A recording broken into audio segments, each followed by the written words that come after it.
Hey guys, welcome to Tamil comic mania. Last வீடியோல cross பிரின்ஸ்ல கம்யூட்க்கு அவங்க பேசின கான்வோலாம் ஆல்ரெடி பேசின மாதிரி ஃபீல் ஆயிருக்கும். அதனால ரைனல் ஏதோ மறைக்கிறாளோன்னு அவனுக்கு தோன்ற வர பார்த்திருப்போம். இப்ப கொஞ்ச நாள் கழிச்சு ரைனல் நோபல்ஸை இன்வைட் பண்றதுக்காக சில இன்விடேஷன் தான் ரெடி பண்ணிட்டு இருந்தா. அப்ப அந்த இடத்துக்கு கம்யூட் வந்து அவளை ஹக் பண்ணா. இங்க என்ன பண்றேன்னு அவ கேட்க, ஒன்னும் இல்ல, சும்மா தான் அவனை மிஸ் பண்ணதால வந்தேன். நீ ரொம்ப பிஸியா இருக்கிறதுல நானே இங்க வந்துட்டேன்னு சொல்லி மனசுக்குள்ள நான் கொஞ்ச நாளா ரைனர் ஏன் என்கிட்ட சில விஷயத்த மறைக்கிறான்னு யோசிச்சு பார்த்தேன். ஒருவேளை அவ இன்னும் என்ன முழுசா நம்பலையா? நான் ஏன்னு கேட்டா பதில் சொல்லுவாளா, இல்ல அந்த கேள்வியை அவாய்ட் பண்ணுவாளான்னு கம்மியூட் நினைச்சிட்டு கொஞ்சம் பிரேக் எடுக்க போலாமா, வெளியே வெதர் நல்லா இருக்குன்னு கூப்பிட்டான். அவ்வளவு வேலையை நாளைக்கு பாத்துக்கலாம்னு அவன் கூட வெளியே போக இருந்தா. அந்த கம்யூட்டோட மனசுக்குள்ள அப்படின்னா என்னன்னு கேள்வி கேட்டா, எங்களுக்குள்ள இருக்க இந்த பெர்ஃபெக்டான ரிலேஷன்ஷிப் உடஞ்சிருமா, அப்படி நடக்க வாய்ப்பு இல்லைனாலும் அவளுக்குள்ள ஒழிச்சு வச்சிருக்க ரகசியத்தை பத்தி கேட்க எனக்கு பயமா இருக்கு. நான் எப்ப அவளோட முழு நம்பிக்கையை சம்பாதிக்க போறேன்னு தெரியலன்னு யோசிச்சான். அதே இன்னொரு பக்கம் ரைனலோட இறக வச்சு நாமியல் ரிசர்ச் பண்ணிட்டு இருந்தான். அவன் மனசுக்குள்ள, நான் என் சாபத்துக்கிட்ட இருந்து ஓடி போற நேரத்துல இது எனக்கு கிடைச்சிருக்கு. இத பத்தி ரிசர்ச் பண்றது முட்டாள்தனமா இருக்கலாம், ஆனா கண்டிப்பா என்னால சொல்ல முடியும். கொஞ்ச நேரமா இருந்தாலும் என்னோட கண்டிஷன் பெட்டர் ஆன மாதிரி ஃபீல் ஆச்சு. என் மனசு என்னை ஏமாத்தலன்னு நம்புறேன்னு நினைச்சான். அவன் அந்த கர்வ்ல இருந்து மீண்டு வர முடியும்னு அவனுக்கு ஒரு சின்னதான நம்பிக்கை வந்தது. இன்னொரு பக்கம் மார்டினோட மேனர்ல சில பொருட்களை பார்த்து, இதெல்லாம் எதுக்குன்னு இந்த காகம் லேடி ஹெம்பல் கேட்க, ஓ இதெல்லாமா, நான் இதெல்லாம் ஒவ்வொரு ஊருக்கு போயிட்டு வரப்ப கலெக்ட் பண்ண மெடிசனல் ஹெர்ப்ஸ், இதெல்லாம் உனக்கு தானே மாடுன்னு சொன்னாங்க. அவங்க இதை கேட்டு உருன்னு, மறுபடியுமா, நான் உன்கிட்ட கறி தானே கேட்டான்னு கேட்க, நீ எல்லா கைண்டான ஃபுட்டும் சாப்பிட்டாதான் ஹெல்தியா இருக்க முடியும். உன் பாடிய பாரு, நீ கொஞ்சம் வீக் ஆயிட்டே இருக்கான்னு சொல்லிட்டு இருக்கும் போதே வெளியே ஒரு ஆள் கதவை தட்டி, மார்டின் ரொம்ப அவசரம் வெளியே வாங்கன்னு கூப்பிட்டாங்க. மார்டினுக்கு அது நாமியலோட வாய்ஸ் மாதிரி தெரிஞ்சது. எம்போல யாரோ நினைச்சு காகமா மாறிட்டாங்க. மார்டின் கதவு திறந்தது. நாமியல் ரொம்ப எக்ஸைட்டிங்கா, நான் அந்த சாபத்துக்கான தீர்வை கண்டுபிடிச்சிட்டேன்னு வேர்க்க வேர்க்க வந்து சொன்னா. மார்டின் அவன் கிட்ட, அப்படின்னா இந்த இறக்குதான் சாபத்தை குறைச்சிருக்கான்னு கேட்க, ஆமா மார்டின், இது அவ்வளவு ரொம்ப வேலை செய்யறதுனாலும் கண்டிப்பா எஃபெக்டிவா இருக்கு. ரீசெண்டா அந்த சாவு ரொம்ப மோசமா போச்சு, ஆனா இப்ப காமா இருக்குன்னு நாமியல் சொன்னா. மார்டின் யோசிச்சுட்டே, நான் காகமும் டார்க் மேஜிக்கும் வேற வேற நினைச்சு ரிசர்ச் பண்ணேன், அதனாலதான் ரிசல்ட் வரல போல. அப்படின்னா நம்ம கொஞ்சம் ரிசர்ச்ச மாத்தி பண்ணணும். இது கண்டிப்பா ஃபியூச்சர்ல நிறைய மாத்த வாய்ப்பு இருக்கு. வயசானதால என்னால இதை கண்டுபிடிக்க முடியல போலன்னு மார்டின் சொல்ல, ஐயோ அப்படிலாம் சொல்லாதீங்க, இது என்னால கண்டுபிடிக்க முடிஞ்சதுக்கு காரணமே நம்ம பண்ண ரிசர்ச்னாலதான். காகங்களும் ஓனை மாதிரி ஒரு ஏன்ஷியன்டான மிருகம்னு தெரியாம இருந்திருந்தா ரெய்னலோட இறகுனாலதான் நான் காமா இருக்கேன்னு நம்பி இருப்பேன்னு நான் சொன்னா. மார்டினும், ஆனா எனக்கு ஒரு விஷயம் ஆர்வமா இருக்கு. குரோவன் ராக்பெரி காகங்களுக்காக உருவாக்கப்பட்டது, ஆனா அதை சாப்பிட்டதுக்கு அப்புறம் ஏன் அதுங்கனால வெறும் ஹியூமன்ஸா மட்டும் மாற முடியுது? மேபி இதுல நமக்கு தெரியாத வேற விஷயமும் இதுல இருக்கலாம். அதுவும் இல்லாம இம்பீரியல் ஃபேமிலியால இந்த பெரிய சாப்பிட்டு ஓனாயா மாற முடியுது, அதனால ரெண்டு பேருக்கும் ஒரு ஒற்றுமை இருக்கலாம். அதனால இப்ப நமக்கு என்ன பண்ணணும்னு ஒரு ஐடியா வந்திருக்கு. உன்னோட சாபம் குறைஞ்சதுக்கு காரணம் காகமா இல்ல குரோவன் ராக்கா, இல்ல குரோவன் ராக்கா சாப்பிட்ட காகம்னாலன்னு தெரிஞ்சுக்கணும். ஆனா இப்ப அந்த பெரி கிடைக்கிறது ரேர்ன்றதால காகத்தை வச்சு நம்ம ஆராய்ச்சி பண்ணலாம். நீ எனக்கு ஹெல்ப் பண்ணுவதானேன்னு ஹெம்பலை பார்த்து மார்டின் கேட்டாங்க. ஹெம்பல ஹியூமனா மாதிரி, எனக்கு வயசாயிடுச்சு, அதனால வியர்டான எக்ஸ்பெரிமெண்ட் பண்ணலன்னு நான் ஹெல்ப் பண்றேன்னு சொல்ல, நான் என்னப்பா வியர்டான எக்ஸ்பெரிமெண்ட் எல்லாம் பண்ணேன்னு மார்டின் சிரிச்சுட்டே கேட்டாங்க. ஹெம்பல் கடுப்போட, நடிக்காத, நம்ம எங்க இருக்கப்ப நீ என் மேல எவ்வளவு எக்ஸ்பெரிமெண்ட் பண்ணன்னு மறந்துட்டியான்னு கேட்டாங்க. அப்ப நாமியால், அப்படின்னா நான் இஸ் மெஜஸ்டிக் கிட்டே ஹெல்ப் கேக்குறேன், அவரு குரோவன் ராக் மூலியமா தான் பவர் அவேக்கன் பண்ணிருக்காரு, சோ ஏதாச்சும் க்ளூ கிடைக்கும்னு சொல்லி மனசுக்குள்ள, அந்த சாபை என்ன ஆட்கொண்டப்போ எனக்கு இதை தவிர்க்க வழி இல்லைன்னு நினைச்சேன், ஆனா இப்ப நான் மறுபடியும் நார்மல் ஆவேன்னு நம்பிக்கை வந்திருக்கு. ஒரு நாள் நான் என்னோட செதஞ்சு போன எமோஷன்ஸை ஃபேஸ் பண்ணா அவகிட்ட என்னோட ஃப்ரெண்டா இருக்கேன்னு நான் கேட்க முடியுமான்னு அரியாவை பத்தி நினைச்சு பார்த்தான், ஆனா ரொமான்டிக்கா இல்லாம. இன்னொரு பக்கம் இம்பீரியல் பேலஸ்ல எனக்கு பதிலா உங்களுக்கு அந்த சாபம் வரும்னு நான் எதிர்பார்க்கல. அதுவும் இல்லாம இது நீங்க இவ்வளவு நாள் மறைச்சு வச்சிருக்கீங்க, எதுக்காகன்னு கம்யூட் நாமல் கிட்ட கேட்டான். அவனும், நீங்க கவலைப்படுவீங்கன்னு தான் சொல்லலன்னு சொன்னான். கம்யூட் மனசுக்குள்ள, ரெய்னரை தவிர இவரு என்கிட்ட சில விஷயங்களை மறைப்பாருன்னு நான் நினைக்கல, ஆனா இப்ப இவர் என்கிட்ட உண்மையை சொன்ன மாதிரி ரெய்னலும் ஒரு நாள் சொல்லுவாளா? ஐயோ நான் இப்ப கூட ரெய்னரை பத்தி நினைச்சிட்டு இருக்கேன். எனக்கே விஷயம் எல்லாம் கொஞ்சம் மோசமா இருக்குன்னு நினைச்சு எம்பரர் கிட்ட மறைக்கிறது பெரிய தப்பு. ஆனா நான் உங்களை அதிகமா வேல்யூ பண்றதால நான் உங்களை பனிஷ் பண்ண போறது இல்ல. இதுக்கு மேல இந்த மாதிரி விஷயத்த என்கிட்ட மறைக்காதீங்கன்னு சொல்ல, கண்டிப்பா யுவர் மெஜஸ்டி. அண்ட் அதுக்கு முன்னாடி உங்ககிட்ட இருக்க கொஞ்சம் முடிய நான் கட் பண்ணிக்க வந்து அரியா மாதிரி இவனை கம்யூட் கிட்ட சிசரோட கேட்டா. கம்யூட் சாக்கோட, ஆனா எதுக்கு என்னோட முடின்னு பயந்துட்டே கேட்டா.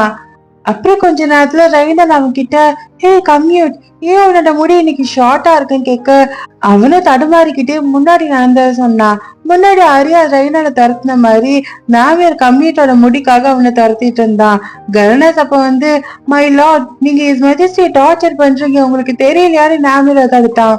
நாமியர் அவன் கிட்ட, சர் கவர்னர்ஸ், இது ரொம்ப முக்கியமானது, நீங்க நகர்ந்தா நான் உங்களுக்கு அப்புறமா ரிவார்ட் தரேன்னு சொல்ல, நான் லஞ்சம் வாங்கிட்டு இஸ் மெஜஸ்டியை ஏமாத்தோன்னு நினைக்கிறீங்களான்னு கவர்னர்ஸ் கோவமா கேட்டான். ஆனா நாமியல் சிரிச்சுட்டு, நான் இஸ் மெஜஸ்டியோட முடி உங்களுக்கு கொஞ்சமா தரேன்னு சொன்னதும் அந்த கோல்டன் கலர் முடி அவன் கண்ணை பறிச்சது. ஆனா கஷ்டப்பட்டு நான் லஞ்சம் எல்லாம் வாங்க மாட்டேன்னு அவனை ரெஸ்ட்ரைன் பண்ணிக்கிட்டான். ஆனா நாமியல் அந்த முடியை கட்டி அவனை டெம்ப் பண்ணி, இது நீங்க ஒரு குடும்ப சின்னமா வச்சு அடுத்த வாரிசுக்கு தரலாம்னு மண்டைய கழுவுனா. கவர்னர்ஸ்க்கு குடும்ப சின்னமான்னு ஆசையா இருந்தது. கம்யூட்டா அவனை தடுக்க ட்ரை பண்ணான். ஆனா கவர்னர்ஸ், அப்படின்னா நான் கொஞ்சமா எடுத்துக்கிறேன்னு சொல்லி கம்யூட்டா அவன் கிட்ட கொடுத்துட்டான். பார்த்தா கொஞ்ச நேரத்துல நாமியல் கை நிறைய அவனோட முடிய எடுத்துக்கிட்டா. இதுல கவர்னர்ஸ் வேற அந்த முடிய அவனோட வாரிசுக்கு தர போறேன்னு ஹாப்பியா புலம்பிட்டு இருந்தான். அது மட்டும் இல்லாம அவனோட ஓனாய் முடி பத்தாம ஹியூமனா இருக்கப்போ இருக்க முடியும் வேணும்னு நாமியல் கேட்டான். சாபத்தை முறியடிக்கிறதுக்காக கம்யூட்டு வேற வழி இல்லாம எடுத்துக்கோன்னு சொல்லிட்டான். இப்படிதான் அவனோட முடி இப்ப கம்மியா இருக்கிறது ரெய்னல் கிட்ட சொன்னான். ஆனா கொஞ்சம் கவலையோட, என் முடி இப்ப வியர்டா இருக்கான்னு கேட்க, அப்படிலாம் இல்ல, இது உனக்கு டிஃப்ரெண்டாவும் நல்லாவும் இருக்குன்னு ரெய்னல் சொன்னா.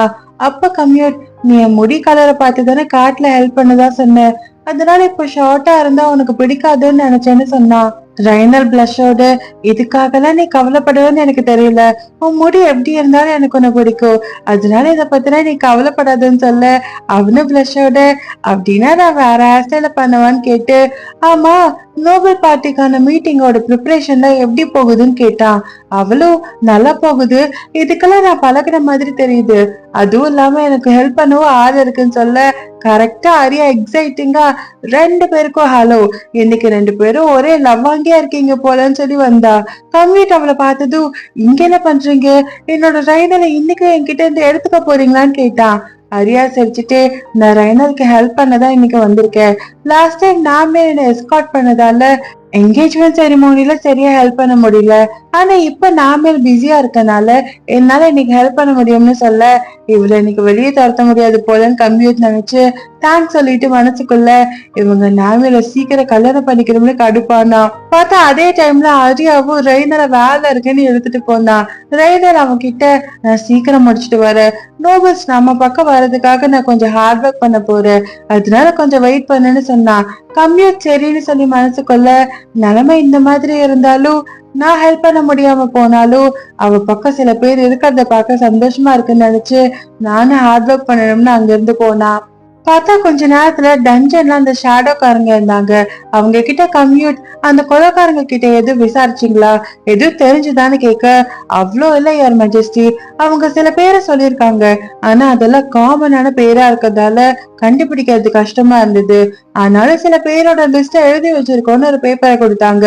கம்ப்யூட்டரை பார்த்து, இப்படி பேரை மறைச்சு வச்சிருக்க ஆளு எப்படி இவ்வளவு ஈஸியா மாட்டிக்கிற ஆளுங்க தேர்ந்தெடுத்திருப்பாங்க, நோபல்ஸ் தான் இவங்களை அனுப்பியிருப்பாங்கன்னு தெரியுது, ஆனா அவங்க இந்த ஆளுங்களை ரெய்னரை காயப்படுத்த அனுப்பாம வேற ஏதாச்சும் காரணமா இருக்கலாம், அதனால நம்ம இன்னும் கவனமா இருக்கணும்னு சொன்னான். இப்ப கொஞ்ச நேரத்துல அந்த நோபல் பார்ட்டிக்கான மீட்டிங்கும் நடந்தது.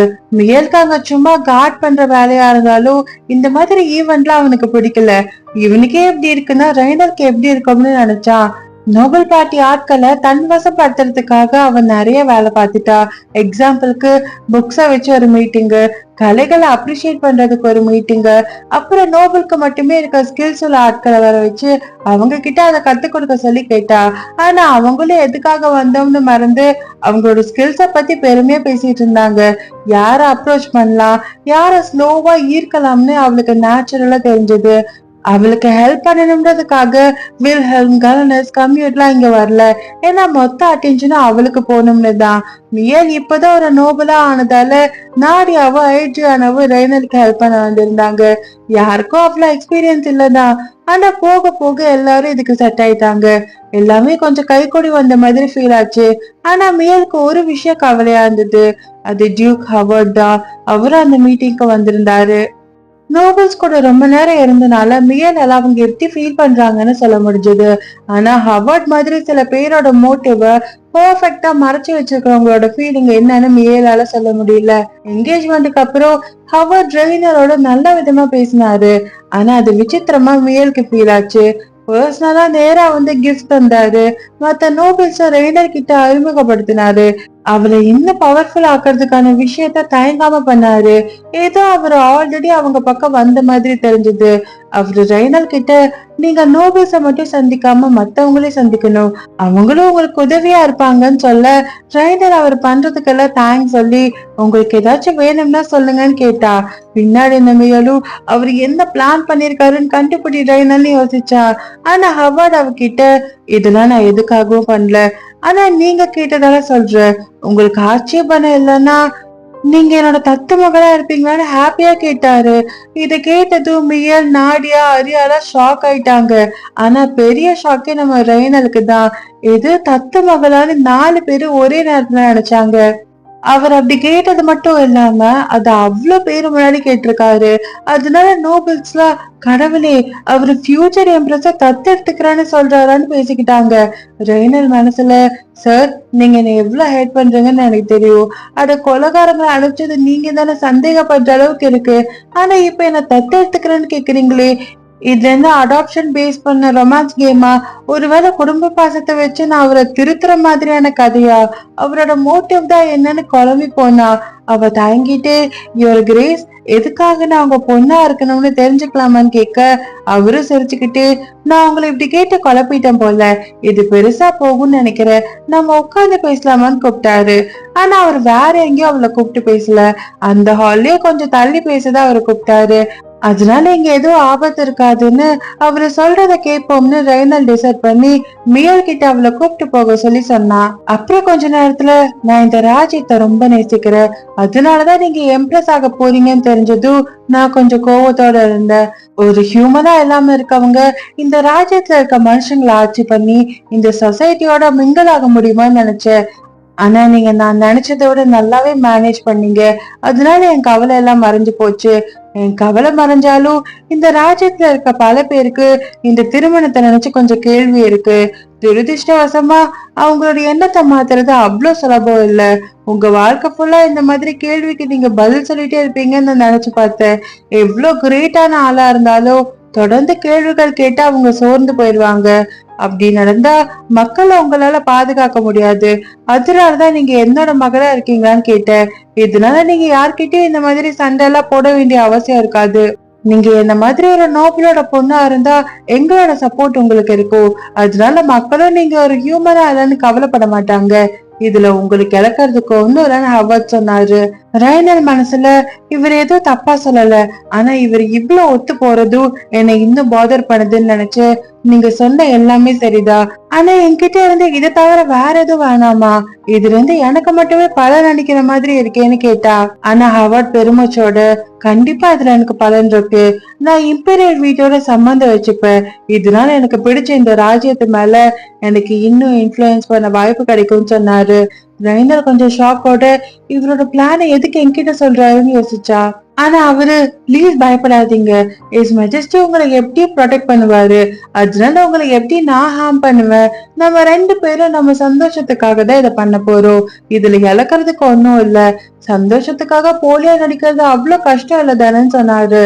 ரெய்னருக்கும் இது அவ்வளவு மோசமான ஐடியா மாதிரி தெரியல. டியூக் ஹவார்ட் அவளை தத்தெடுத்தா அவளை கொலை பண்ணணும்னு யாரும் நினைக்க மாட்டாங்க. இதனால எல்லா நோபல்ஸையும் கூட அவளால வின் பண்ண முடியும். அதுக்கும் மேல அவரு கூடவே இருந்தா அவரு ஏதாவது பண்ணா கூட அதை கண்டுபிடிச்சிருவா. ஆனால அவளுக்கு இது ஏதோ தப்பா இருந்தது. அவளோட க்ரோ இன்ஸ்டிங்க்ட் அவளை வார்ன் பண்ணுச்சு. சாதாரண ஹியூமன் கண்ணுக்கு இதுல பெருசா ஒண்ணும் இல்லைன்னு தெரிஞ்சிருக்கும். ஆனா ஒரு மிருகத்தோட பார்வையில அவரு ஏதோ மறைக்கிற மாதிரி தெரிஞ்சது. அது ஏன்னா ஒரு மாஸ்க போட்டு மிருகத்தோட கண்களை மறைக்க முடியாதுன்றதாலதான். ஆனா அவளுக்கு இவ்வளவு தெரிஞ்சு ஒரு விஷயம் அவளை ஹோல்டு பண்ணுச்சு. அது என்னன்னா டியூக் ஹவர்ட் அவ அப்பான்னு கூப்பிட்டுறதுதான். அத பத்தி நினைச்சு பார்த்தாலே அவளுக்கு அவ்வளவு வியாடா இருந்தது. இந்த டீல அக்செப்ட் பண்ண அவளுக்கு நிறைய தைரியம் வேணும். அதனால அவ அவர்கிட்ட எனக்கு கொஞ்சம் டைம் வேணும்னு கேட்டா. ஹவர்டும் கண்டிப்பா அதுக்கு நீங்க டைம் எடுத்துதான் டிசைட் பண்ணணும், பதில் சொல்றதுக்கு முன்னாடி நல்லா யோசிச்சு சொல்லுங்கன்னு சொன்னாரு. அப்புறம் கொஞ்ச நேரத்துல வில்ஹெல்மும் இது கொஞ்சம் சீரியஸ் தான், உங்களை அப்போஸ் பண்ணவர் இப்படி ஒரு ரெக்வஸ்ட் வைப்பாருன்னு யாருக்கு தெரியும் சொல்ல. இது அவ்வளவு மோசமான ரைனர் கேட்டா. இது அவரு தனியா கேட்டிருந்தா பரவாயில்ல, ஆனா பிரச்சனை என்னன்னா அவரு எல்லா நோபல்ஸ் முன்னாடியும் கேட்டிருக்காரு. நீங்க அதை அக்செப்ட் பண்ண போறீங்களோ இல்ல ரிஜெக்ட் பண்ண போறீங்களோ அது வரைக்கும் நீங்க கொஞ்சம் கஷ்டத்தை அனுபவிக்கணும்னு பான்சியா சொன்னாங்க. ரெய்னருக்கு அவங்க ஏன் அப்படி சொன்னாங்கன்னு அப்ப புரியல.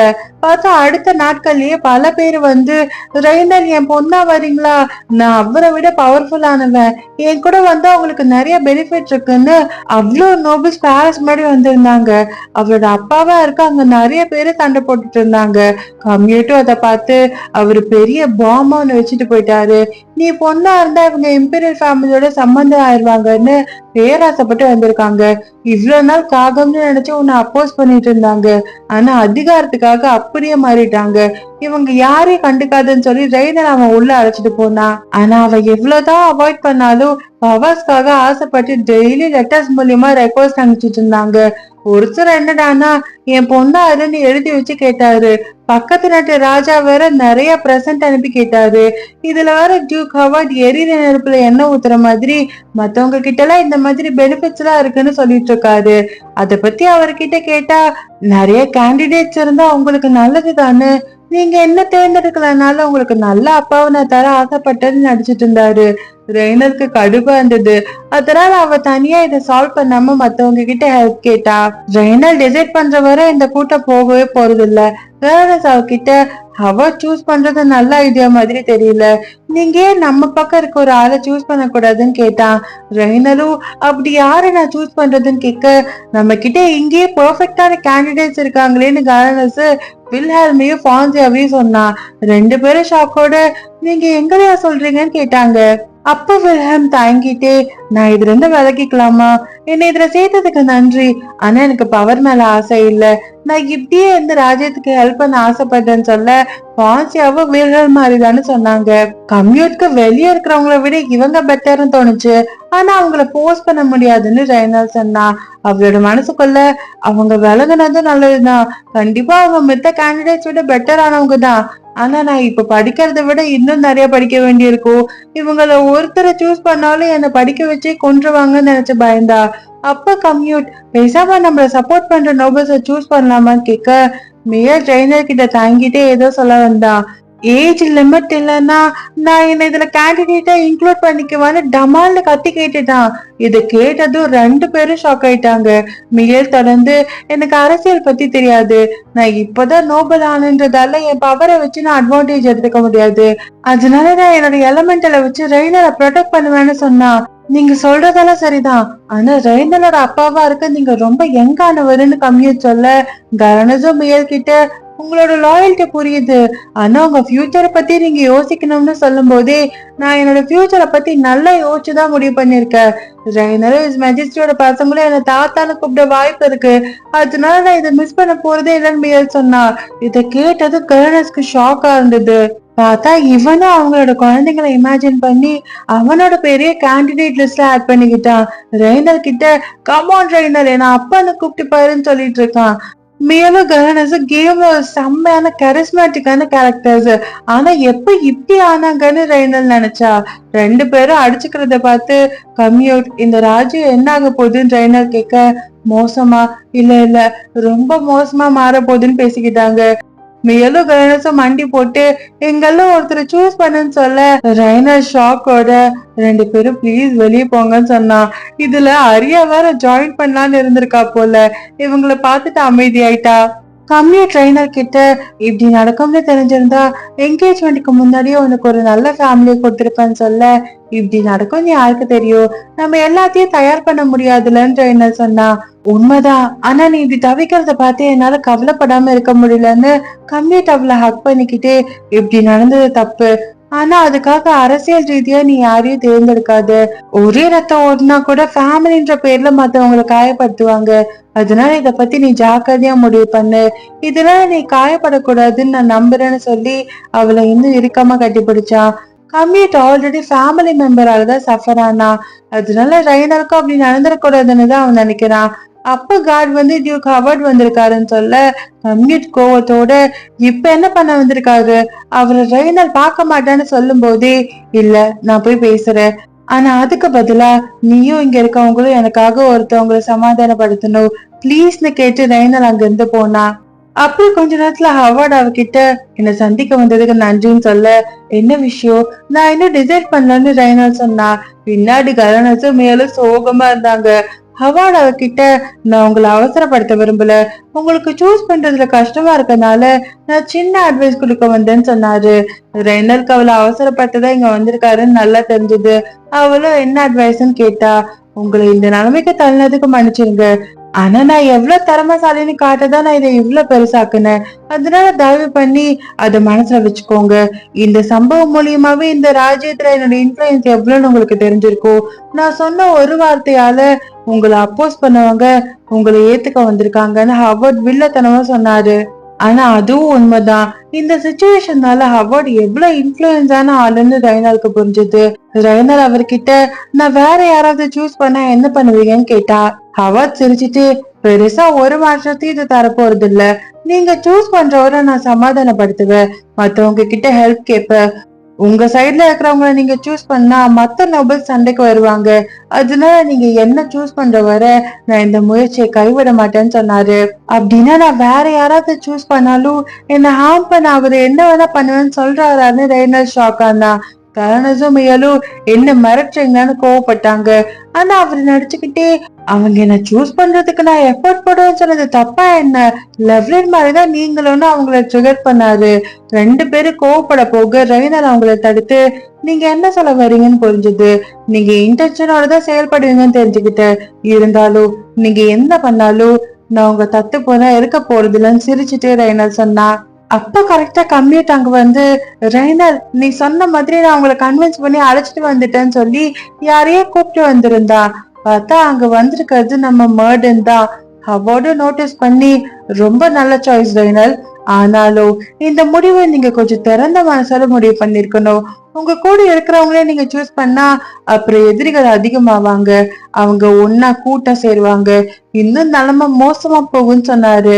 யார சூஸ் பண்ணியிருந்தாலும் அவர்கிட்ட ஏதோ பிளான் இருந்திருக்க போலன்னு ரெய்னர் நினைச்சா. அவரு தொடர்ந்து மேஜிக் யாரோட மனசையும் மாத்தாதுன்னு சொல்ல அவசரப்படாதீங்க யுவர் கிரேஸ், நான் மர்டினை என் ஃபேமிலி ஆக்க போறேன்னு சொல்லவே இல்லைன்னு சொன்னா. ஹவார்ட் கப்பியே இவங்க இங்க இருக்காங்கன்னு புரியல. மார்டினும் இவங்களோட ஃபேமிலியா இருந்தாலும் நல்லாதான் இருக்கும், ஆனா எனக்கு கேண்டிடேட் ஆகிறதுல விருப்பம் இல்ல. அது ஏன்னா என்னை விட ஒரு சிறந்த கேண்டிடேட் ஒருத்தவங்க இருக்காங்கன்னு சொல்லி ஹெம்ஃபல வர வச்சாங்க. காகமான ஹவார்ட் ஷாக் ஆனாரு. ஹெம்ஃபல் ஒரு ஹியூமனா மாறினாங்க. ரெய்னர் மார்டினை சம்மதிக்க வைக்க சொல்லி கேட்கல, அவ இவங்களதான் கேட்க சொன்னா. அவ நோபல்ஸ்ல இருந்து யாரையும் சூஸ் பண்ண கூடாதுன்னு டிசைட் பண்ணா. எவ்வளவு ஃப்ரெண்ட்லியா இருந்தாலும் அவகிட்ட இருந்து அவங்க அட்வான்டேஜ் எடுத்துக்கதான் பாப்பாங்க. ஒரு காமனரை சூஸ் பண்ணாலும் நோபல்ஸ் பொறாமப்பட்டு இன்னும் கஷ்டத்தை தான் அவங்களுக்கு கொடுப்பாங்க. அதனால அவளுக்கு ஒரே ஒரு ஆப்ஷன் தான் இருந்தது. ரெய்னர் அவர்கிட்ட என்ன மாதிரியே ஒருத்தவங்களை நீங்க பாத்துட்டீங்க, அதனால நீங்க என்ன ஹியூமன்ஸை சூஸ் பண்ணணும்னு ஃபோர்ஸ் பண்ண முடியாதுன்னு சொன்னா. ஹெம்ஃபலால ரெய்னால அவங்களும் ஒரே இனம்னு போய் சொல்லி அடாப்ட் பண்ண முடியும். அதுவும் இல்லாம அவங்களுக்கு எந்த ஆபத்தும் இல்ல, ஏன்னா இந்த ராஜ்யத்தோட சீஃப் மெஜிஷியன் அவங்க கூட இருக்காங்க. கம்யூட் அவர்கிட்ட ஹெம்ஃபல் குரோவன் ராக்க சாப்பிட்டு இருக்காங்க. அதனால அவங்களுக்கு தான் இருக்கிறதுல ரெய்னால அடாப்ட் பண்றதுக்கு அதிக தகுதி இருக்குன்னு சொன்னா. ஹெம்ஃபலும் எனக்கு மனுஷங்களோட அரசியல் பத்தி தெரியாது, ஆனா என் இடத்துல இருக்க ஒரு எங்கான அது கஷ்டப்படுறதை என்னால பார்க்க முடியாது, அதனாலதான் அவளுக்கு ஹெல்ப் பண்ண வந்தேன்னு சொல்ல இவங்களதான் நான் சூஸ் பண்ண போறேன், அதனால இனிமே உங்களால என்ன ஒண்ணும் பண்ண முடியாதுன்னு ரெய்னால் சொன்னா.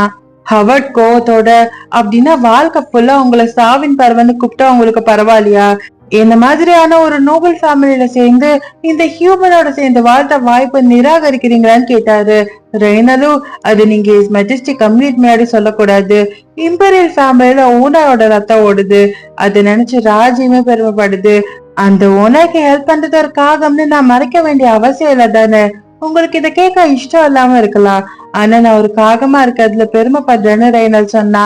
அப்புறம் கொஞ்ச நேரத்துல என்ன மன்னிச்சிருங்க எம்ஃபல் பாட்டின்னு ரெய்னல் மன்னிப்பு கேட்டா. எதுக்காக இந்த மன்னிப்புன்னு எம்ஃபல் கேட்க, நான் உங்களை இவ்வளவு நாள் பார்க்க வரல, ஆனா எனக்கு ஒரு பிரச்சனைன்னு நான் உங்ககிட்ட ஹெல்ப் கேட்டிருக்கேன், அதான் என்ன மன்னிச்சிருங்கன்னு ரெய்னல் கேட்டா. அவங்களும் அதெல்லாம் பரவாயில்ல, அப்படியே நீ என்னை பார்க்க வந்திருந்தாலும் நான் தூங்கிட்டு தான் இருந்திருப்பேன், வயசானனால எனக்கு அடிக்கடி உடம்பு சரியில்லாம போயிருது, ஆனா மர்டின் உன்னோட இறக வச்சு எனக்குள்ள இருக்க அந்த பெரியோட பவரை வெளிக்கொண்டு வந்தா, அது மூலியமா தான் எனக்கு எனர்ஜி வந்தது, நான் வெளியவும் வந்திருக்கேன், சொல்ல போனா நீ ஹெல்ப் பண்ணதாலதான் நான் உனக்கு ஹெல்ப் பண்ண முடிஞ்சது, அதுவும் இல்லாம எனக்கு ரொம்ப நாளா பேர பசங்க வேணும்னு ஆசைப்பட்டேன், அதனால நீ கவலைப்படாதன்னு சொன்னாங்க.